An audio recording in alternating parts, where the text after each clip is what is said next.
Merci d'être avec nous pour ce 23h à la une de l'actualité. Le Premier ministre Amadou Gon Coulibaly a reçu hier 2 délégations de chefs d'entreprises étrangers. Ces structures sont venues faire le point de leur présence en Côte d'Ivoire au chef du gouvernement. Les élections sénatoriales en Côte d'Ivoire, c'est le 24 mars prochain. Des candidats ont entamé le dépôt de leur dossier à la Commission électorale indépendante. Nous ferons le point de cette première journée de dépôt de candidature. C'est parti depuis ce vendredi pour la 2e édition des Journées nationales des exportateurs de cajou de Côte d'Ivoire. Les JINEC 2018 tablent sur la commercialisation et l'amélioration de la qualité de la noix de cajou. Bienvenue dans cette édition. 2 délégations de chefs d'entreprises étrangères étaient ce jeudi dans les locaux de la primature. L'une conduite par le président directeur général de la société minière Randgold Resources, exploitante de la mine de Tongon, et l'autre de l'entreprise portugaise Mota Engil, œuvrant dans le secteur des infrastructures. Lors d'échanges avec le chef du gouvernement Amadou Gon Coulibaly, ces 2 structures ont fait le point de leur séjour en Côte d'Ivoire. Jean-Luc Bangou. La série des audiences a été ouverte par la société Randgold Resources, conduite par son président directeur général, Mark Bristow. Randgold Resources est la société qui exploite la mine d'or de Tongon, située dans le département de Mbengue, au nord de la Côte d'Ivoire. Au menu des échanges avec le Premier ministre, le bilan des activités de la société, mais également ses projets d'investissement. So we've invested more than $700 million. You might want to put that in. Le plus gros projet sur lequel nous avons investi en Côte d'Ivoire, c'est bien sûr la mine d'or de Tongon, qui représente un investissement de plus de 300 milliards de francs CFA. Et cet investissement, lorsque vous regardez la durée de vie de la mine, il nous reste aujourd'hui à peu près 4 à 6 ans encore en exploitation. Donc ce qui est important pour nous, dans nos perspectives, c'est de commencer à réfléchir à l'après-Tongon. Au total, Randgold Resources a contribué depuis la création de la mine d'or de Tongon à plus de 500 milliards de francs CFA à l'économie ivoirienne. Le Premier ministre a également reçu une délégation de Mota Engil, une entreprise portugaise de bâtiments et travaux publics spécialisée dans la construction d'infrastructures et génie civil. Le Premier ministre a évoqué avec ses hôtes l'état d'avancement des projets dont le groupe est porteur en Côte d'Ivoire. Vos chiffres de croissance ne laissent personne mentir. Vous avez beaucoup d'avenir et nous voulons partager avec vous des projets d'avenir. L'entreprise qui est déjà implantée dans 14 pays en Afrique entend faire de la Côte d'Ivoire un des principaux pôles de son développement sur le continent. Les sénatoriales en Côte d'Ivoire sont prévues le 24 mars prochain. Ce vendredi, des dépôts de dossiers de candidature ont eu lieu à la Commission électorale indépendante. On fait le point de cette première journée avec Sidonie Davila. La Commission électorale indépendante CEI a ouvert ses portes ce vendredi depuis 8h30 pour le dépôt des dossiers de candidature pour l'élection sénatoriale. Sur les lieux, aucune candidature enregistrée en cette journée. Les agents récepteurs sont eux présents et prêts à accueillir les candidats. Pour la circonstance, 6 boxes de réception reparties selon les 31 régions ont été installées au sein de la CEI. L'élection sénatoriale est prévue le 24 mars 2018. Intéressons-nous à présent à l'ordonnance sur l'élection des sénateurs prise par le Conseil des ministres du 14 février dernier. Une ordonnance qui définit les contours de ce scrutin. Les sénateurs sont élus au suffrage universel indirect et chaque région sera représentée par 2 sénateurs. Mais qui est le sénateur? Quel est son rôle? Qui représente-t-il? Ce décryptage est signé Gabriel Zani. C'est une première en Côte d'Ivoire. Les élections sénatoriales sont très attendues.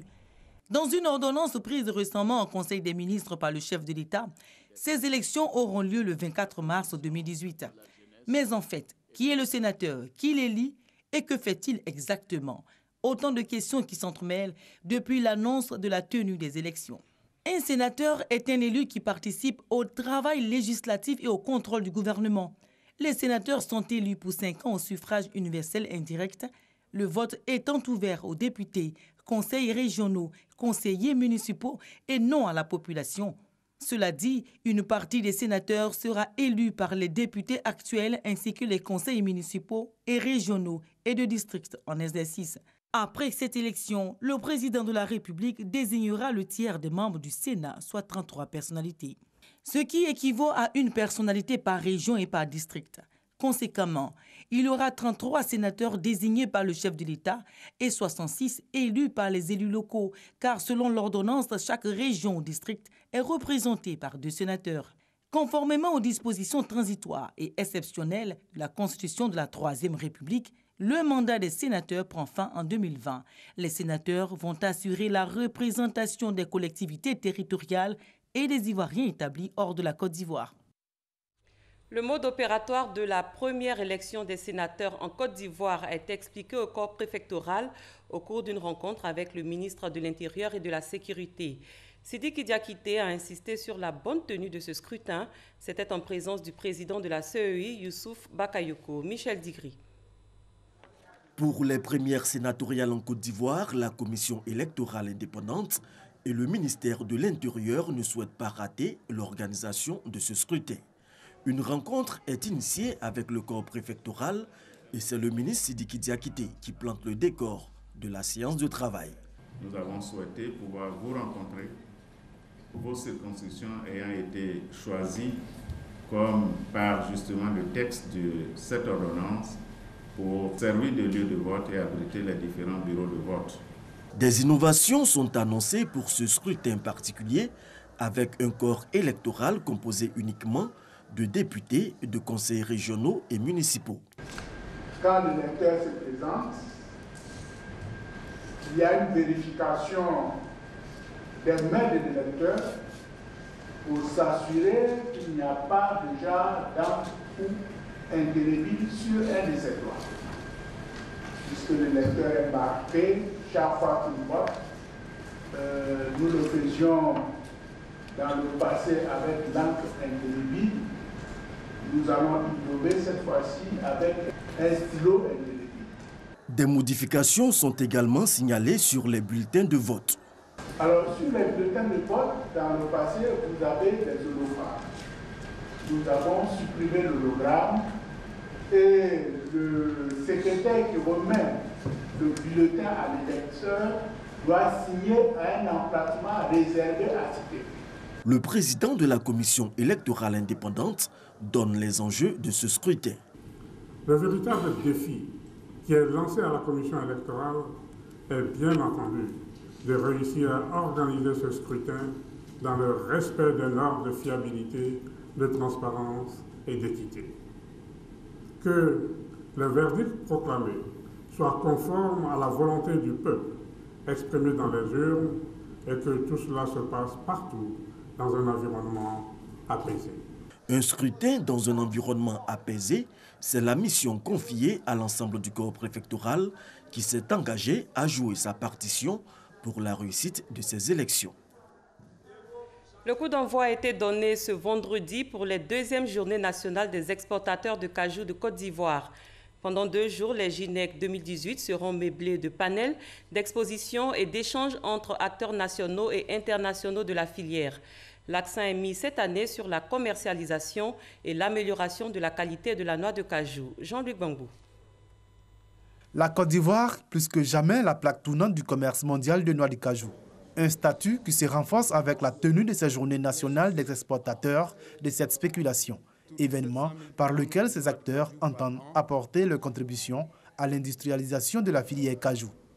Compte tenu des défis énormes liés à cette volonté d'industrialisation, il serait souhaitable d'en faire une politique plus inclusive, en faveur des exportateurs, en encourageant les efforts de reconversion des uns et la volonté de polyvalence des autres. La transformation locale de la noix de cajou, l'un des principaux défis que souhaite relever le gouvernement ivoirien. Des nouvelles dispositions ont ainsi été prises pour renforcer la capacité des unités de transformation. Le gouvernement a décidé d'offrir une prime à la transformation de 400 francs sur chaque kilo d'amandes produit. Cela a coûté à nos caisses 3 milliards de francs CFA en 2016. Le gouvernement a par ailleurs décidé d'impliquer davantage les exportateurs dans cette politique d'accroissement de la transformation, en réservant aux industries locales 15% des volumes à exporter. Des mesures que saluent les participants à cette rencontre. L'objectif du pays, justement, c'est de pouvoir valoriser toute la chaîne de valeur sur place. Et nous disons qu'on ne va pas continuer à développer ailleurs. Notre présence ici, justement, leur expliquer les atouts de ce qu'il faut pas rester exportateur, qu'il faut être industriel. Je suis venu m'inspirer de ce bel exemple ivoirien dans la filière cajou pour pouvoir répliquer cela dans mon pays, la Guinée, et aider la jeunesse en quelque sorte à s'en sortir. Sur les 700 000 tonnes de noix de cajou produites par la Côte d'Ivoire en 2017, seulement 44 600 tonnes ont été transformées, soit un peu plus de 6%. Ce sera également parti demain pour la 55e édition du Salon international de l'agriculture de Paris-Versailles. L'agriculture ivoirienne sera une fois de plus présente à ce rendez-vous. Quels sont les impacts de cette 7e participation ivoirienne? Des réponses avec Noël Niagnou. Salon international de l'agriculture de Paris-Versailles, la vitrine de l'agriculture française. La 55e édition s'ouvre le 24 février prochain. La participation de la Côte d'Ivoire, une tradition. Tous les ans, l'agriculture ivoirienne, dans sa diversité, est présente. L'agriculture ivoirienne, sous la gouvernance d'Alassane Ouattara, est à sa 7e participation.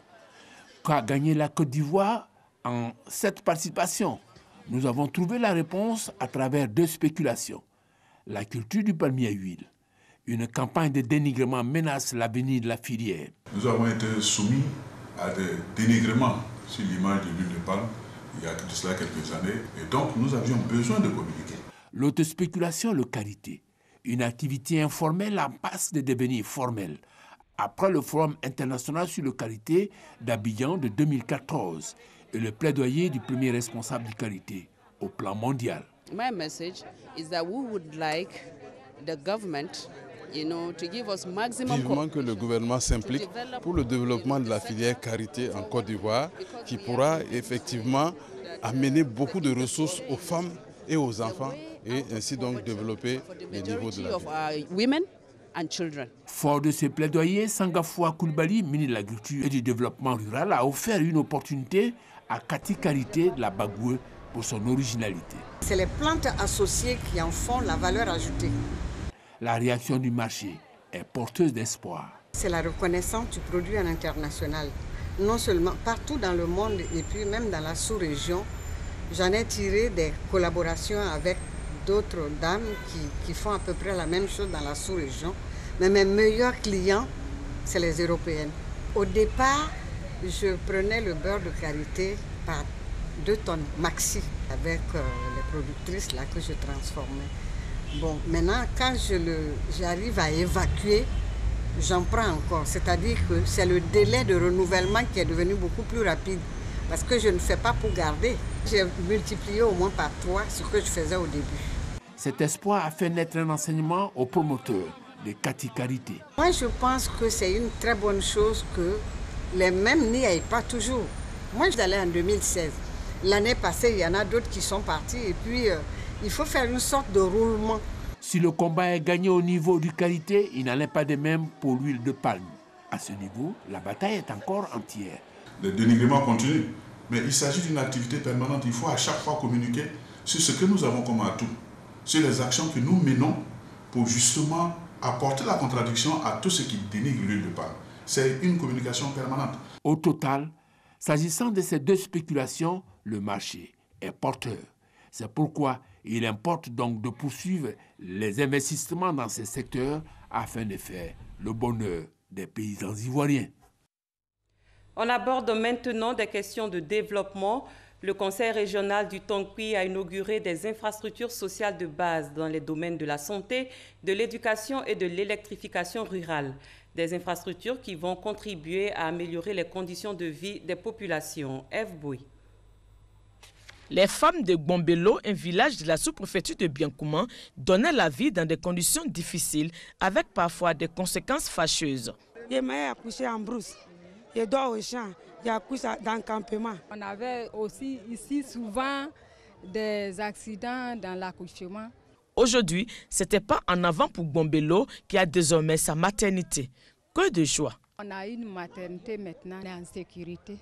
Nous sommes très contents. Toute la population est contente à travers moi. Je demande à mes soeurs de venir, de fréquenter le centre parce qu'il ne faut pas construire et puis aller toujours accoucher à la maison. Une maternité offerte par le conseil régional du Tonkpi. À l'instar de Gbombelo, d'autres localités de la région du Tonkpi ont bénéficié aussi d'infrastructures sanitaires. C'est le cas des dispensaires de Guélémou et de Gossesso qui ont été réhabilités. La localité de Boguno 2 dispose désormais d'un centre de santé urbain. Outre la santé, le conseil régional du Tonkpi a réalisé plusieurs infrastructures dans le domaine de l'éducation. Un bâtiment réhabilité au lycée moderne Robert Gueye de Biancouma, un bâtiment de 4 classes plus bureaux au collège moderne des jeunes filles Dominique Ouattara de Mans, un bâtiment de 3 classes plus bureaux pour le village de Gonguné 1, un collège moderne à Gwekanguné. Le secteur de l'électrification rurale n'a pas été omis. Les localités de Gan 1, Gan 2, Gomen-Pleu, Biancouma ancien village ont été reliées au réseau électrique.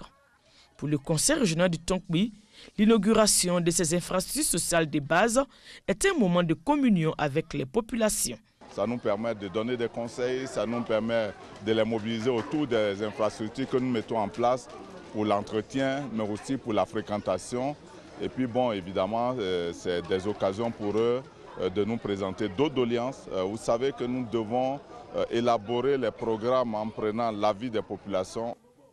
Des populations heureuses de l'effort fourni pour l'amélioration de leurs conditions de vie. Elles promettent faire bon usage de ces infrastructures. Parlons sécurité routière. Depuis l'ouverture en 2015 de l'autoroute Abidjan-Grand Bassam, de nombreux accidents, parfois mortels, ont été enregistrés, notamment au rond-point d'Anani et de Mossou. Qu'est-ce qui provoque ces accidents quand on sait que tous les panneaux de signalisation existent sur cette autoroute? Que faire pour les limiter à ces deux endroits cités? Franck Wadio nous éclaire. Autoroute Abidjan-Grand Bassam, à 100 mètres du carrefour Anani, un panneau de signalisation indique clairement qu'il y a un rond-point. Et à 50 mètres devant, un autre panneau vous dit « Vous n'avez pas la priorité au carrefour giratoire ». Malgré l'existence de ces panneaux, que d'accidents à ce rond-point. Il ne se passe pas de jour sans que des personnes le laissent ici, leur vie. Généralement, l'accident se produit plus tard 20h, les 20h, 21h, plus tard la nuit quoi. On vient trouver le matin qu'il y a l'accident ici. Mais la journée aussi, ça se fait, ça se passe, mais la journée c'est rare. C'est rare la journée. Depuis l'année a commencé, bon, comme on n'a pas compté, on n'a pas pris le nouveau, mais quand même c'est beaucoup. Parce que déjà, il faut voir dans une semaine déjà, il y a au moins 2-3 accidents. Les plus grandes victimes sont celles qui ne connaissent pas cette voie et aussi les personnes qui conduisent à vive allure, souvent sous l'effet de l'alcool.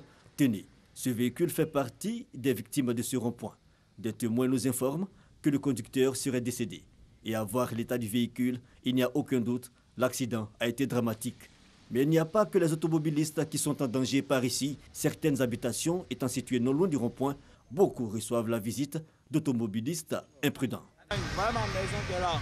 À cause de l'accident qui se produit ici, là, un gros camion est dormi à minuit, il est venu rentrer sur nous. Par la grâce de Dieu que personne n'est blessé. Et à cause de ça, on a eu à déménager. Donc là, c'est pas facile. Il y a une voiture qui faisait le tour du rond-point. Lorsque la voiture a fait le tour, je ne sais pas s'il n'a pas su qu'il y avait un rond-point. Et du coup, il était tellement plein qu'il n'a pas pu freiner. Donc, il est rentré dans la maison. Dieu merci, il n'y avait personne dans la maison. Le désarroi des habitants est encore plus grand lorsqu'ils doivent débourser de l'argent pour réhabiliter leurs biens. Quand les voitures entrent dans la maison, on essaie de négocier avec les propriétaires des véhicules. Eux disent non, ils sont déjà assurés, qu'on doit poursuivre l'assurance. Mais on ne peut pas, on n'a pas l'argent pour dire non, poursuivre ça, c'est pas aujourd'hui, ça va sortir. Donc la maison peut rester comme ça. Donc nous-mêmes, on fait notre effort, de prendre nos petits jetons, on peut pas donner à notre enfant, payer les briques encore pour refaire ça. À l'ouverture de l'autoroute, il n'y avait que du sable au milieu de ce rond-point. Et au vu des nombreux accidents enregistrés par ici, des balises de sécurité en aluminium solide ont été installées. Ce qui n'a pas freiné les accidents, mais bien au contraire, occasionné de nombreux décès. Aujourd'hui, c'est encore pire avec les bétons qui sont venus s'ajouter aux balises de sécurité totalement saccagées par endroits. Seulement, ils ne savent pas de quoi ça sert. Et puis, vous mettez les choses, les gens mettent les choses comme ça pour rentrer, pour tuer les pauvres femmes, les pauvres gens. C'est compliqué pour moi. C'est compliqué pour moi. Ce que moi, je vois à la rentrée d'Abidjan, elle a fait 2 dames. Moi 4, mais 3. Avant de venir au rond-point, elle a fait 2 dames. À la sortie, elle a fait 2 dames aussi. Ça a vidé la Sénat. Je pense que la solution, ce n'est pas de bétonner la chose, le rond-point. C'est plutôt de faire des ralentisseurs, faire en sorte que quand les voitures arrivent, elles sont obligées de ralentir. Des bandes rigueuses pour contraindre les automobilistes à ralentir, une solution que proposent automobilistes et habitants du quartier. Selon eux, depuis l'ouverture de l'autoroute Abidjan-Grand Bassam en 2015, plus de 300 accidents avec mort d'homme ont été enregistrés à ce seul rond-point. Mais il n'y a pas que le rond-point d'Anani. Celui de Moossou, à l'autre bout de l'autoroute Abidjan-Grand Bassam, longue de 15 km, enregistre également de nombreux accidents. Au cours de notre reportage à ce rond-point, un car de transport en commun avait déjà terminé sa course dans le décor et sa position actuelle peut même provoquer d'autres accidents à cause du béton qu'il a trimballé dans sa chute.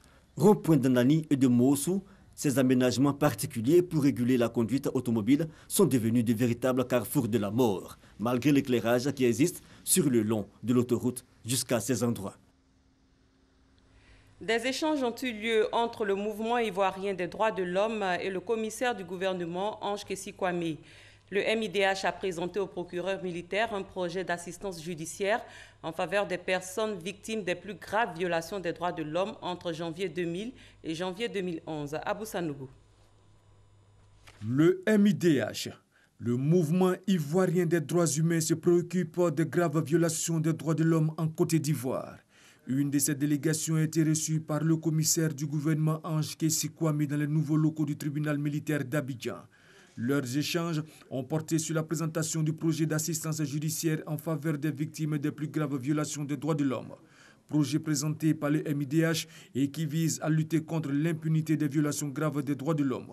Il comprend la mise en place des mécanismes d'information des populations sur les procédures judiciaires. On a une population grandement analphabète et donc qui a peu de connaissances sur le système judiciaire. Donc sur les procédures judiciaires, le développement d'un mécanisme de conseil et d'orientation des victimes. Donc quand vous êtes victime de violation des droits de l'homme, vous devrez avoir une personne qui puisse vous écouter, constituer un dossier, au besoin vous conseiller, vous orienter, et puis aussi assurer l'accompagnement judiciaire de ces victimes-là. Nous allons mettre en mission une équipe d'avocats qui partira d'Abidjan dans les juridictions civiles. Il y en a 8. Auquel il faut ajouter le tribunal militaire. Et puis, nous allons aussi localement développer des relais locaux qu'on appelle des parajuristes, qui vont faire l'écoute des victimes, qui seront en contact direct avec les victimes, qui vont aider à constituer le dossier. Tout en saluant l'initiative du mouvement ivoirien des droits humains, le procureur militaire a indiqué qu'aucun cas de viol n'a été enregistré en Côte d'Ivoire depuis 2016. Au tribunal militaire, il n'existe aucun dossier post-crise. Ange Kessi a ajouté que la saisine du tribunal militaire est gratuite. Il encourage donc le MIDH à poursuivre ses efforts de protection de l'espèce humaine. C'est sur la base des droits protégés que le MIDH mène ses actions, principalement l'assistance judiciaire, l'information judiciaire et la formation des populations clés. La force conjointe du G5 Sahel vient d'atteindre son objectif budgétaire. Le sommet de Bruxelles a permis à la coalition armée de récolter près de 414 millions d'euros pour son financement. Cette conférence de haut niveau a rassemblé une trentaine de chefs d'État et de gouvernement européens qui ont décidé d'apporter leur soutien politique et financier au président du Mali, de la Mauritanie, du Tchad, du Niger et du Burkina Faso pour la constitution de cette force conjointe. Olivier Iriebi, Gabriel Zani. 5 présidents des pays sahéliens et une trentaine de chefs d'État et de gouvernement de l'Union européenne ont pris part ce vendredi à Bruxelles, en Belgique, à la conférence des donateurs pour la force du G5 Sahel. Cette conférence avait pour objectif de mobiliser au moins 300 millions d'euros, soit plus de 196 milliards de francs CFA, en vue du financement de la première année d'opérationnalisation de la force conjointe antiterroriste. Un objectif largement atteint, puisque la communauté internationale a annoncé un soutien de 414 millions d'euros à la force conjointe du G5 Sahel, soit plus de 275 milliards de francs CFA. Ça va bien au-delà des attentes initiales, grâce à une mobilisation énorme de la part pas seulement de l'Union européenne et des États membres, mais aussi des autres partenaires internationaux.